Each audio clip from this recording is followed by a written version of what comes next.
Tidak ada potensi negatif di dunia kecuali manusia salah memanagenya.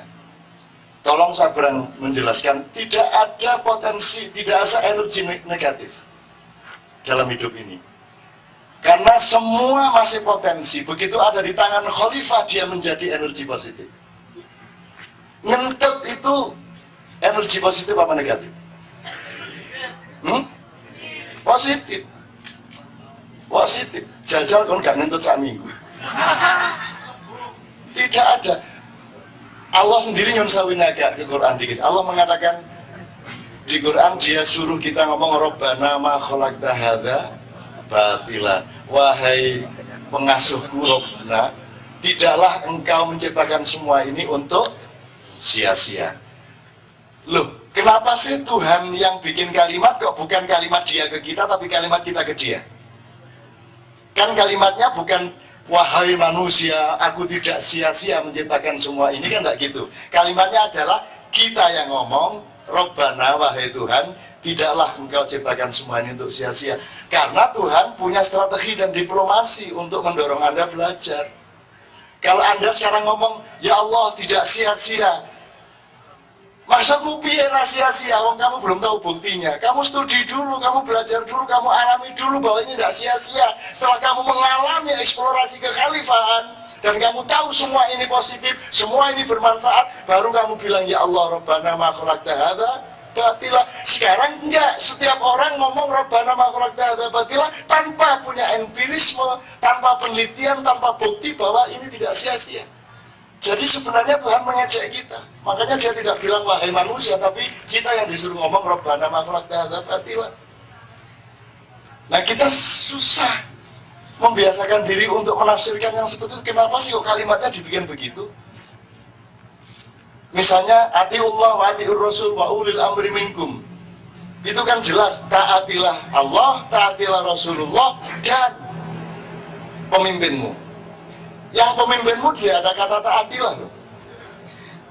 Yang ada kata taatilah cuman Allah sama Rasulullah. Kalau mau efisien kan taatiullah wa rasul wa ulil amri minkum. Enggak, ini dua taatilahnya. Berarti ada kualifikasi antara Allah, Muhammad sama pemimpin kita. Jadi kalau Allah mutlak taati aja karena disitu langsung atiullah. Kira-kira gitu. Kalau Rasul taati aja. Itu pun di wilayah ibadah mahdoh, muamalahnya yang penting syariatnya. Tidak setiap yang tidak dilakukan Muhammad tidak boleh kamu lakukan. Terus gini haram, gitu haram. Nek dituruti mudah kan saiki. Rasulullah gak tahu kausan, copot. Muhammad tidak pernah celonongan, copot. Muhammad tidak pernah pakai katok orang tiang. Buang BlackBerry. Sound system buang, listrik matikan.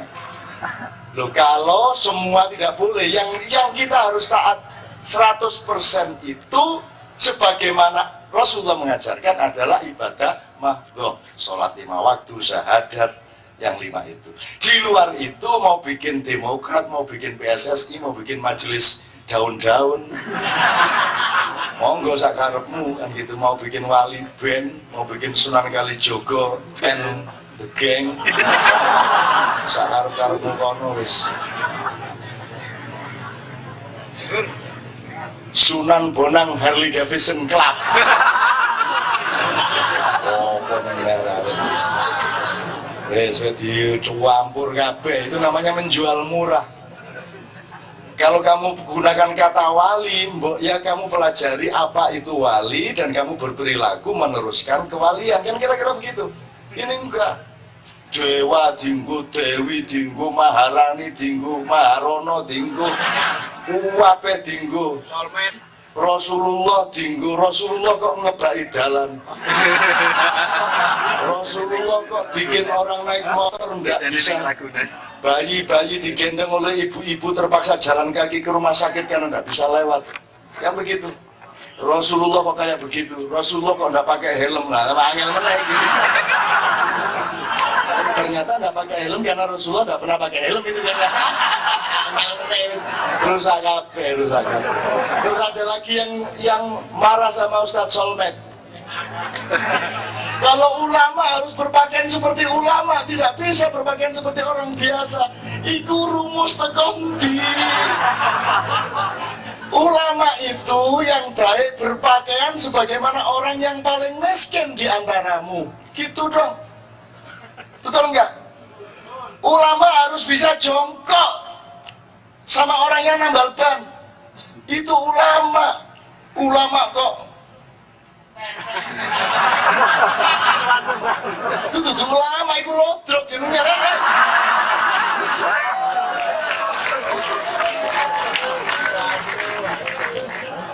Betul nggak? Jadi ya begitu dong. Kalau bisa sembunyikan, kecuali kamu punya thariqat sendiri. Kamu punya thariqat dan kamu ingin melindungi dirimu dan kamu tidak nyuruh orang. Misalnya beliau tadi yang ingin pakai ini, tidak apa-apa, karena dia juga duduk bersama-sama Anda semua, sama dengan yang satu milik kaos, satu milik bantai spa tadi, tidak ada masalah. Ya Ibuti saya nyebut Vespa, yang nyebut ya Ibuti sendiri kan? Jadi saya tidak ikuti. Al Habib ini tadi sore saya ketemu sama banyak Habib-Habib di pasar Minggu dan dia bilang sama saya, mereka bilang sama saya, Cak, yang paling dirugikan oleh majelis-majelis itu adalah para Habib. Dia bilang lah, ya opo sampean dia. Aku ini kata sambat, malah Habib yang paling sambat saya. Artinya Habib-Habib yang benar, yang memang Habib, yang tidak akan melakukan hal-hal yang prematur dan kapitalistik seperti itu, apalagi yang politis dan provokatif, itu justru yang paling merasa dirugikan. Karena kalau Habib itu berpenampilan dan berperilaku seperti itu, nanti Habib yang beneran menjadi terimbas. Nah, siapa Habib? Siapakah Habib? Siapakah Habaib? Ini ada kontroversi. Sebaiknya kita teliti. Jadi kalau yang saya tahu, Habib itu adalah orang yang mencintai, judulnya. Artinya Habib itu orang yang mencintai, kalau mahbub itu orang yang dicintai. Jadi Rasulullah itu mahbub, yang mencintai namanya Habib. Jadi itu banyak orang dari Arab agak selatan itu kagum sama Muhammad. Terus mereka rame-rame berdatangan ke Mekah. Kok ada orang Arab kok suka bertapa? Itu ini mesti ada turunan Sunda.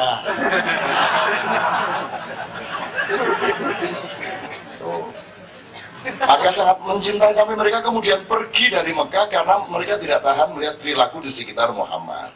Jadi mereka orang yang sangat kagum dan sangat mencintai Muhammad.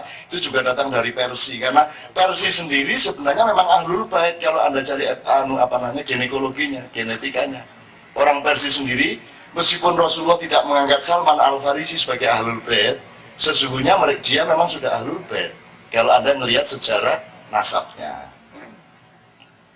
Nah, kemudian Habib ini rancu kemudian, karena di dalam riwayat sejarahnya kemudian dianggap mereka ini turunan Nabi. Nah, ternyata ada dua Habib. Ada Habib yang orang lain di luar bangsanya Muhammad yang mencintai Muhammad. Ada juga pecinta Muhammad yang dari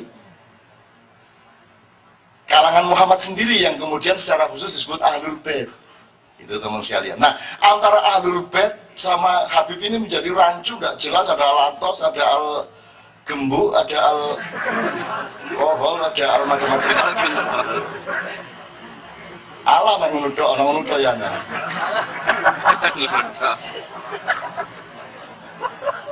Nah, kita sudah tidak bisa melacaknya lagi. Sudah tidak bisa melacak lagi. Karena tidak hanya syu'uban wa qabailah, tidak hanya bersuku-suku dan berbangsa-bangsa. Jadi sambil saya memperkaya ilmunya Sunda Wiwitan ya. Syu'uban wa qabailah di dalam Quran itu bukan hanya suku dan bangsa, itu kan terjemahan di depan.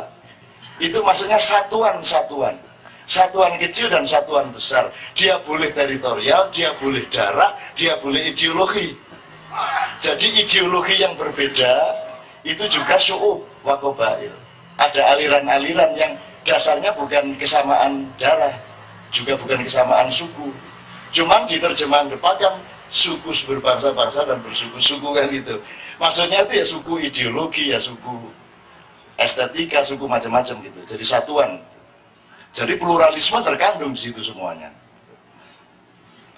Jadi kembali ke soal habaib tadi, suku-suku, satuan-satuan di antara Habib ya macam-macam. Ada Habib yang merasa berhak untuk dihidupi oleh umatnya, sampai tingkat di mana Habib itu ditampung di rumah umat siapa saja yang mau, dibikinkan kamar, dikasih makan tiap hari, terus dia kerjanya memberi nasihat. Kalau Anda dibuka lamaran audisi, saya kira Anda mau itu. Kerjanya memberi nasihat, makan dan kamar tersedia, enak.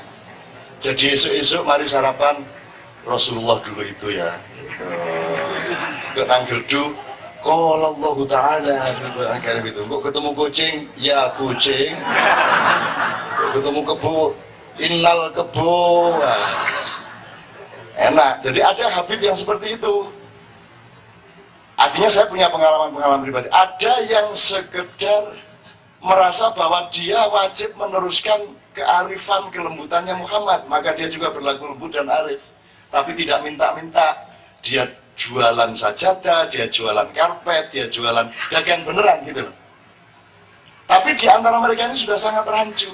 Menurut beliau-beliau tadi dalam pertemuan sore, yang Anda keluhkan itu adalah Habib-Habib yang masih belum matang, yang belum tentu nasabnya, dan masih karbitan, dan lahir karena ada kepentingan-kepentingan vertikal maupun horizontal secara bisnis maupun politik. Akhirnya produknya seperti itu, tapi saya tidak mau putus asa hanya karena itu. Mbok nggawe majelis Rasulullah 1, Rasulullah 2, 3, sampai turun 150. Enggak, iya. Jual ayat atau tidak jual ayat itu bukan soal ayat dibawa atau tidak, tapi niatnya apa, yang primer apa. Kalau yang primer adalah ekonomi, maka dia jual ayat. Tapi kalau yang primer adalah ayat itu sendiri, maka dia jual ayat, meskipun sama-sama peristiwanya. Jadi tolong waspada, tidak. Kalau semua dianggap jual ayat, lama-lama tidak ada yang orang berani ngomong ayat, yang begitu. Jadi Anda lihat peristiwanya bagaimana. Sama dengan gambar baligo itu, siapa yang masang? Kalau yang misalnya, kalau yang masang orang desa itu karena terima kasih sama seseorang, terus gambarnya dipasang oleh orang desa itu tidak masalah. Tapi kalau yang masang itu dia sendiri nyuruh orang untuk bikin baligo, itu masalah kan gitu. Nah, yang terjadi selama ini bagaimana? Jadi sama dengan bakar dupa itu haram apa halal? Yang haram itu bakar rumah. Kalau bakar dupa itu kan masalah kebudayaan, sebab begitu dimodernkan disebut aromaterapi. Nah, aromaterapi api, yang bakar dupa elek, kan gitu. Jadi tolong jangan halal haram jangan dilihat bendanya, jangan dilihat peristiwanya, tapi niatnya apa, yang primer sekunder apa, kan begitu. Wasilah sama goyahnya. Kalau tujuannya memang substansi ayat itu, ya tidak jual ayat, kan gitu. Ini tolong jangan terus semua di sini sih mas. Kasihan juga nanti lama-lama nanti saya ngutip Bhagavad Gita sesuai. Kalau mau kerja sabu inten mesti sama kopi gue. Soalnya ini aku ngomong Quran di jadi total ayat, akhirnya total kopi gue. Jadi sama dengan syirik, enggak, syirik itu tidak tergantung bendanya. Anda bisa menjadi syirik dengan penampilan sangat islami, menjadi syirik ya bisa, karena tergantung. Misalnya kalau umroh untuk money laundering, kan ada fenomena umroh itu money laundering, dalam tanda petik uang yang sebenarnya curian itu disucikan di Mekah. Dia pikir bisa jadi suci, diketawain sama malaikat. Emang gue nggak tahu lu duit curian. Cuman dia masih terlindung oleh wa amhilhum ruwaida. Saya berikan waktu kepada mereka sejenak. Nah, sejenaknya berapa? Itu yang jadi masalah kita dengan Allah kan gitu. Itu teman sekalian, itu yang soal jual ayat. Kemarin kan saya sudah cek, Anda puasa seneng enggak? Enggak suka toh? Ngaku. Sholat suka enggak? Enggak suka. Wah, ini piye cak nun. Lah memang kalau kamu suka sholat, ngapain disuruh sholat? Betul enggak? Kamu dipaksa, diperintah sholat karena dasarnya kamu tidak suka. Dan kalau kamu mau ikhlas melakukan sesuatu yang kamu tidak suka, di situ letak kemuliaan hidupmu. Kalau sekedar melakukan apa yang kamu senangi, nek jare wong barat, do what you want to do, gampang. Pin ngoyo, pin neseng, do what you want to do. Apa filsafat kamu apa itu? Nek jare Kartolo masyarakat nomor piro ini? Nek do what you want to do lah gampang, Mas. Kepingin jundu, kepingin mangan, kepingin sate, ya gampang. Yang sukar dan yang menjadikan Anda seorang pendekar kehidupan adalah kalau Anda punya kesanggupan yang ikhlas melakukan sesuatu yang baik meskipun sesungguhnya engkau tidak suka. Anda tetap melakukannya. Atau Anda bersedia tidak melakukannya meskipun sesungguhnya engkau sangat suka. Kalau engkau sudah mampu seperti itu, namanya manusia dewasa, itu namanya insan kamil. Nek do what you want to do, you are free to do anything. Ya gampang, Mas. Pengen ngentut, neseng, gampang. Itu bukan filsafat hidup itu. Nek ngono iku arek cilik ya iso, arek wajan ya iso. Jadi saya kira ada konsepnya Allah bahwa Muhammad itu tidak sebagaimana nabi-nabi yang lain yang oleh Allah disuruh mengandalkan kehebatan. Misalnya dengan tongkat pada Nabi Musa, dengan kekuatan menyembuhkan pada Nabi Isa, dengan kekuatan untuk dibakar pada Nabi Ibrahim, dengan kekuatan bisa keluar dari perut ikan pada Nabi Nuh, pada Nabi Yunus. Artinya ada mukjizat-mukjizat yang sifat vulgar dalam tanda petik ya, vulgar ya, benar ya. Nah, Rasulullah itu tidak oleh Allah dilindungi untuk tidak hebat-hebat. Jadi dia ummi saja, dia biasa saja. Jadi dia kehebatannya justru karena dia biasa. Itu Mas. Jadi dia berjuang sebagaimana manusia biasa. Dia mengalahkan Abu Jahal yang hebat itu sebagai manusia biasa. Artinya beneran Rasulullah itu berjuang belajar ilmu ekonomi, belajar ilmu politik, kebudayaan untuk mengalahkan pengaruh Abu Jahal yang sebenarnya ingin merebut aset copyright air Zam-Zam. Jadi Abu Jahal itu sebenarnya masalah kapitalisme. Itu sama dengan NATO merebut Libya, gitu, merebut Irak dan seterusnya. Nah tapi Rasulullah waktu itu belum nabi dia. Rasulullah memperjuangkan sejak awal bagaimana melindungi semua hak-hak itu dengan kemampuan kemanusiaannya. Jadi Rasulullah menurut saya dikonsep oleh Allah memang untuk ummi. Ummi tidak dalam arti, menurut saya bukan dalam arti dia buta huruf wadah, tapi dia awam. Jadi dia berada pada level budaya awam, biasa-biasa saja. Bahkan dia memberi makan pengemis tiap hari di pasar Madinah itu. Pengemis Yahudi yang tiap hari kalau dikasih makan, itu dia membalas dengan nasihat, dan nasihatnya itu berupa jangan dekat-dekat dengan orang yang namanya Muhammad. Itu nasihatnya orang buta Yahudi yang tiap hari dikasih makan ini. Dan akhirnya karena Muhammad mendengar itu, Nabi Muhammad pun senang mendengar itu, dia datang ke sana untuk ngasih makan. Dan setelah Muhammad ngasih makan kepada si Yahudi buta ini, dikasih nasihat, pokoknya saya terima kasih kamu ngasih makan, saya hanya bisa membalas dengan nasihat. Nasihat saya adalah jangan dekat-dekat dengan Muhammad, dia itu tukang sihir. Jadi Rasulullah senang menikmati dimaki-maki tiap hari itu. Jadi aku pengen tuh wong ngemis sing ngono iku mang. Kalau ada saya akan tiap hari setia untuk datang ke Sayyidah Ainun itu ya. Jadi gitu senang saya gitu. Jadi Rasulullah begitu awamnya. Kan kita tahu beliau punya pakaian hanya 3. Kalau satu dipakai berarti satu di lemari, yang satunya dicuci. Kalau yang dipakai kemudian dicuci, maka yang di lemari dia pakai, yang dia cuci ditaruh di lemari, kan gitu. Pokoknya muter seperti itu. Rasulullah bahkan tidak pernah makan kenyang berturut-turut 1 minggu. Rasulullah tidak pernah, Siti Aisyah tidak pernah memasak berturut-turut 3 hari. Mesti ada hari di mana Aisyah tidak bisa menyediakan makanan untuk Rasulullah. Jadi hidupnya lebih sengsara dari Anda semua. Jadi gak usah pamer beritaan lah awaknya. Kalah bertanding kok, Allah kon wong sing ngrokak bas-bus semua. Jadi tidak ada lah. Kita paling pol kita hanya mencicipi penderitaan Rasulullah, itu pun sangat sedikit. Jadi Rasulullah disuruh mengalami seperti kita. Bahkan Rasulullah juga sakit panas, dan panasnya lebih daripada panas kita. Sehingga kita Rasulullah panas itu dipegang oleh Abu Bakar. Abu Bakar bilang, ya Rasulullah kok begitu panas badanmu sehingga terbakar tanganku, kata Abu Bakar. Rasulullah mengatakan, karena Allah juga mencintaiku dengan cinta yang sangat tinggi, maka panasku pun dikasih panas yang sangat tinggi. Itu Rasulullah, dia awakmu juga hati-hati.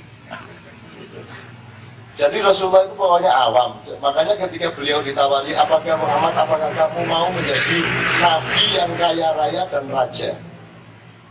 Mulkan nabi ya. Rasulullah menjawab, enggak, saya ya Allah kalau boleh saya cukup menjadi nabi yang awam saja. Nah, abdan nabi ya, jadi nabi tapi orang biasa. Nah, ummi itu salah satu idiomatik dari keawaman itu menurut saya. Cuman selama ini diterjemahkan secara harafiah, buta huruf. Kalau dia buta huruf berarti waktu itu transaksi dagangnya beliau di daerah Syria itu tanpa tulisan, berarti lewat cangkem. Soalnya memang itu mungkin juga sih transaksi lewat cangkem yang maksud beliau. Jadi saya punya anak asuh namanya Yatin. Ini Sabrang tahu. Jadi Mbak Yunya Yatin itu yang dulu gendongin Sabrang waktu kecil. Nah Mbak Wiwi itu punya adik namanya Yatin. Yatin itu suara bodoh sekali. Suruh ngitung 2 tambah 4 itu udah nggak bisa jawab. Tapi kalau dia disuruh beli apa-apa pinter banget. Jadi berapa rupiah susu Epiro itu ngerti dia.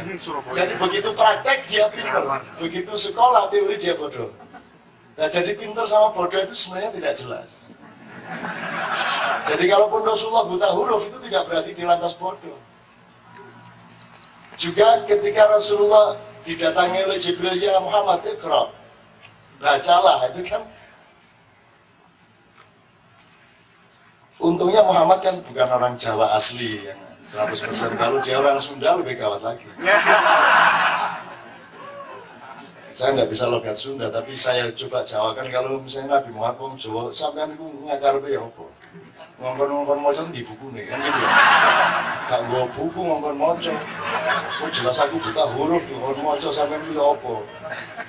Gak mungkin sama dengan Gusti Allah kan gitu kan, gak mungkin. Gusti Allah ngongkon mesti bener.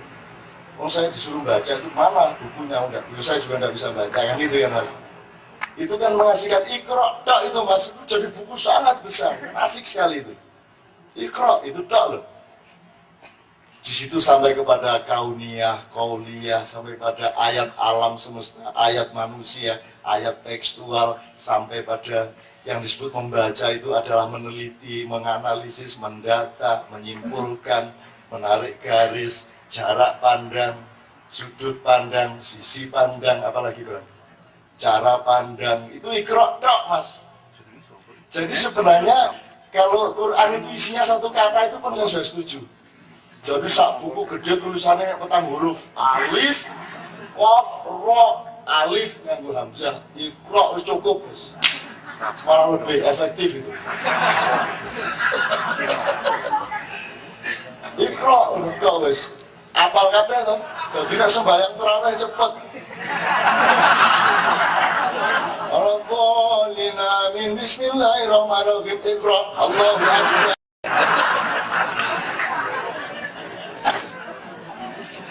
Itu Mas ya, jadi nggak usah digelisahkan, nggak apa-apa lah itu ngomong nggak terjawab sampai seumur hidup nggak ada masalah, nggak masalah, loh nggak ada kewajiban untuk tahu sampai nggak bisa jawab tuh nggak dosa juga. Yang penting Anda mencari jawaban terus bahwa sampai meninggal engkau tidak bisa menjawab, tidak ada masalah. Banyak orang yang malu karena sesuatu yang seharusnya tidak usah merasa malu. Saya nyanyi jelek, nggak apa-apa, nyanyi jelek itu nggak apa-apa. Cuma lebih baik jangan nggak apa-apa, nggak dosa, nggak apa. Jadi nggak apa-apa lah. Misalnya Rasulullah ditanya, masa Rasulullah nggak tahu diri, narsis? Bukan narsis dia. Ya dia masa syahadat nyebut dirinya sendiri. Asyhadu an la ilaha illallah wa asyhadu anna Muhammadar Rasulullah. Masa nggak malu dia? Terus tanya Canun, apa benar Rasulullah syahadatnya menyebut namanya sendiri? Kan itu namanya ujub, itu namanya riya. Marah saya. Memang Rasulullah memang menyebut dirinya sendiri kata apa, Pak? Jujur. Memang mau apa kamu? Kamu itu bayangkan repotnya jadi Muhammad. Repot itu. Jadi misalnya sekarang ini masih ada Nabi, jatahnya masih ada. Terus Allah cuot dari langit. Cerot ya. Cahaya. Terus Anda tidak bisa baca, saya yang bisa baca. Ajaran Allah menyuruh saya untuk mengajari Anda. Saya ucapkan, ini berdasarkan cahaya tadi. Asyhadu an la ilaha illallah, semua asyhadu an la ilaha wa asyhadu anna ainun najib. Itu kan berat dong mas saya mas. Malu dong mas saya mas. Ya toh mas. Pasti Anda juga mosok Tuhan nyuruh gitu. Dan bukan hanya Anda yang ragu, saya pun ragu. Iya kalau Tuhan benar. Siapa tahu setan, kan gitu. Jadi berat jadi Muhammad itu. Emang Anda sekarang tinggal menerima, oh Muhammad itu Nabi, udah diakuin orang seluruh dunia, beres. Cuman Muhammad sendiri waktu dia dinabikan, emang percaya? Ah, tenang nih. Gitu mas. Berat. Maka kamu jangan sinis sama dia. Jangan sinis dong, kasihan dong sama dia. Berat itu jadi nabi, disuruh nyebut namanya sendiri. Kan kalau Rasulullah SAW nyebut jenenge dhewe toh. Doting-doting awake dhewe. Kok nek keliru ngene, bahasa Tuhan Muhammad Rasulullah. Betul enggak, Mas? Itu repot jadi Muhammad. Anda harus bersimpati sama dia dong. Malah kamu sinisi. Malah apa iya Rasulullah kalau syahadat menyebut namanya sendiri? Nesu aku iya kata apa kan? Ngono aku. Gak terima tak? Ngono aku. Jadi Anda itu gak usah usil-usil kok. Wes terima ngono lho wis kabar. Wis ngono kok repot sih. Diterima wis syahadat dikono apa gelem nek karo Gusti Allah. Cuma itu tok kok. Mintanya cuma itu wong kamu tidur sehari 20 jam ya boleh. Gitu loh, sholatnya dijamak dari siji.